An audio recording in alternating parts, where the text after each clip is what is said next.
Bahagia rasanya sahabat kali ini bisa bertemu kembali dengan Anda walaupun lewat online dan sore ini saya diam, just stay at home, hanya diam di rumah saja karena cuaca, eee, gimana ya, panas tapi dingin gitu, rasanya dingin sekali jadinya saya malas untuk keluar sore hari ini. Dan, assalamualaikum warahmatullahi wabarakatuh dulu ya, semoga sahabat kali ini adalah liburan yang masuk minggu kedua kita libur.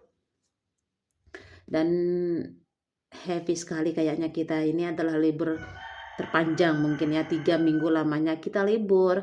Dan mari kita isi liburan kita dengan hal-hal yang bermanfaat.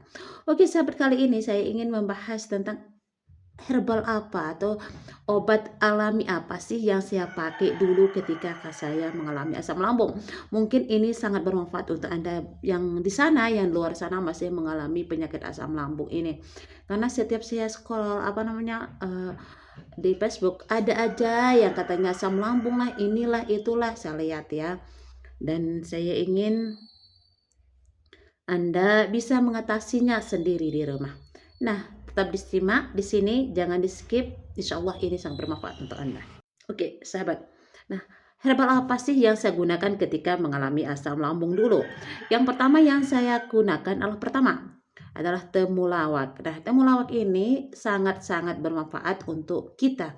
Awal-awalnya dulu itu aku mendengar aku menonton YouTube daripada Dokter Zaidul Akbar. Nah, itu yang selalu aku tonton ya. Bahkan aku simpan, aku download dan aku aplikasikan, aku gunakan herbal-herbal yang, beliau sebutkan dan aku manfaatkan, ya aku gunakan itu. Yang pertama itu ya temulawak.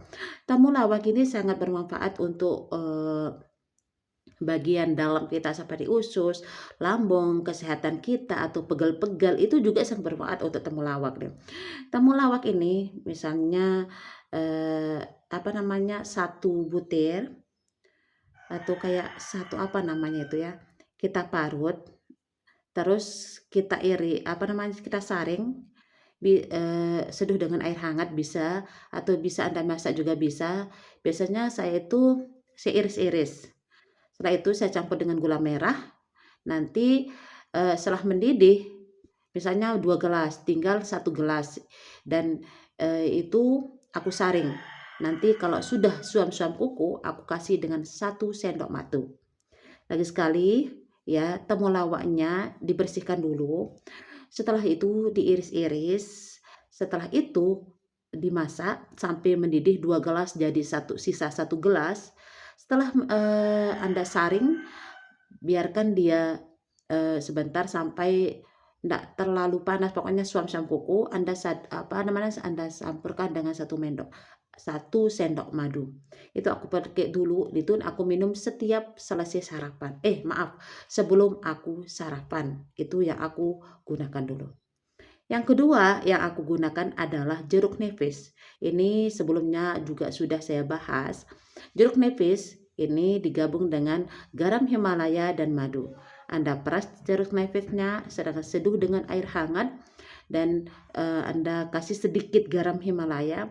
Nanti tinggal, tunggu sebentar sampai siam-siam kuku dan Anda campur dengan 1 sendok madu. Itu Anda minum setelah 2 jam setelah Anda makan. Ingat, jangan minum langsung setelah Anda sarapan, tapi 2 jam setelah makan dan itu harus hangat. Jangan minum kalau dengan misalnya Anda lupa, lebih baik tidak usah diminum karena itu kurang bagus untuk lambung. Lebih baik Anda buat yang baru, yang penting diminumnya itu setelah 2 jam Anda sarapan dan masih hangat. Seterusnya yang, saya gunakan ini adalah Vati Garut. Vati Garut ini tidak ada di Lombok sahabat, tapi adanya di Jawa. Kita bisa dapatkan hanya lewat online dan saya lihat di tuku-tuku juga belum ada Vati Garut, makanya kita biasa dulu saya pesan lewat Shopee. Dan ada juga Vati Garut yang sudah jadi tinggal diseduh dan punya merek tersendiri, tapi lebih baik, lebih murah dan kayaknya, lebih hemat Anda, karena kalau kita menderita asam lambung banyak sekali pengeluaran kita untuk membeli obat-obat tentunya. Dan Anda bisa membeli, Vati Garut yang masih belum diproduksi ya masih pokoknya masih biasalah. Anda seduh, misalnya 1 sendok pati Garut, Anda seduh dengan air, Anda campurkan dengan air sedikit. Setelah itu didihkan air, nanti pati Garut dengan gula merah. Selanjutnya sahabat, yang saya gunakan itu adalah kunyit putih. Memang ini sangat pahit sekali, pahit. Tapi ya demi kesembuhan aku coba. Dan memang ini agak langka untuk dijual, dijual di pasar, karena memang jarang yang mencari untuk sayur-sayuran, tapi itu biasa dibeli atau dicari oleh orang-orang yang menderita penyakit kanker. Dan kalau memang Anda tidak mau merasakan pahitnya, Anda bisa membeli kapsul atau ada kapsulnya itu. Anda tidak terasa pahit itu, tapi agak lama saya rasakan. Itu yang saya gunakan dulu, dan memang walaupun Anda campur dengan gula, madu, itu tetap pahit rasanya. Tapi kalau memang Anda nggak cocok, aku nggak mau, nggak apa-apa. Tergantung Anda. Selanjutnya, sahabat, setelah kunyit putih, Anda bisa gunakan madu. Atau biasa dulu aku tuh kurmaku. Itu aku gunakan dulu, dan alhamdulillah ada perubahan. Itu dulu waktu itu aku beli itu 50.000, tapi sekarang kayaknya naik nih, enggak 80.000 saya lihat. Tapi demi kesembuhan Anda.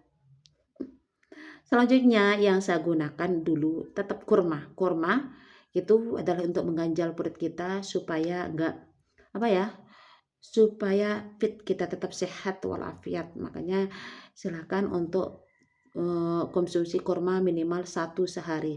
Pokoknya ganjil 1, 3, 5, 7. Itu saya gunakan atau saya manfaatkan, dan alhamdulillah bisalah untuk kita nggak cepat lapar, kita bertenaga. Karena kita kalau asam lambung itu cepat lemas, linglung badan kita. Itu manfaat daripada kurma itu sangat bagus sekali. Nah, selanjutnya adalah booster kurma atau apa ya disebut ya. Kurma itu kita rendam nih. Misalnya malam ini yang aku gunakan dulu. Ini untuk tenaga kita dan bisa bagus untuk kesehatan lambung kita juga. Misalnya aku rendam nih kurma 3 lah malam hari, dan aku minum ketika aku bangun dari tidur. Aku saring dulu, terus aku minum. Itu untuk tenaga kita 1 hari. Pokoknya kekuatan lambung kita. Selanjutnya adalah kalau saya untuk malam hari aku rendam dari setelah zuhur. Dan aku minum setelah asar. Selanjutnya sahabat, setelah ini herbal selanjutnya saya pakai adalah air kelapa muda. Air kelapa muda ini sangat bagus sekali untuk kesehatan lambung kita, sahabat. Ia bisa menetralkan asam lambung kita. Biasanya kalau saya makan pedas, sekarang walaupun saya sudah sembuh, kalau saya makan pedas, saya selalu menggunakan ini air kelapa, atau kalau nggak air kelapa muda, saya pakai jeruk nipis. Dan bagi teman-teman yang masih parah-parahnya, usahakan untuk setiap hari 1 air kelapa muda. Dan cocok-cocokan, kalau memang cocok silahkan dilanjutkan, kalau memang nggak cocok stop, ganti dengan herbal yang lain. Nah, ini yang paling sayuran yang paling ampuh nih untuk Anda yang masih parah-parahnya mengalami asam lambung, silahkan pakai daun kelor. Daun kelor ini banyak sekali manfaatnya. Saya biasa kalau kemarin parah-parahnya setiap hari itu ya sayurnya kelor sama lauknya tempe. Sayur, kelor, tempe. Kadang ikannya itu pun saya nggak goreng, tapi saya kukus atau rebus sedikit airnya, tapi nggak kasih garam. Kebayangkan gimana rasanya. Tapi yang nama saya pengen sehat, saya selalu ya jalani prosesnya. Makanan betul-betul saya jaga. Terus pikiran saya berusaha untuk mengontrol pikiran saya, dan pola hidup saya betul-betul jaga. Saya nggak mau yang namanya begadang. Kalau sekarang sih jam 12 bisalah. Kalau dulu jam 9 itu udah tidur, udah memaksakan diri untuk tidur. Itu cara aku sehingga aku bisa melewati fase-fase sulit waktu itu. Oke, terima kasih sahabat sudah mau berkenan menonton video saya hari ini. Semoga bermanfaat. Nanti saya akan lanjutkan lagi dengan obat herbal lainnya. Assalamualaikum warahmatullahi wabarakatuh.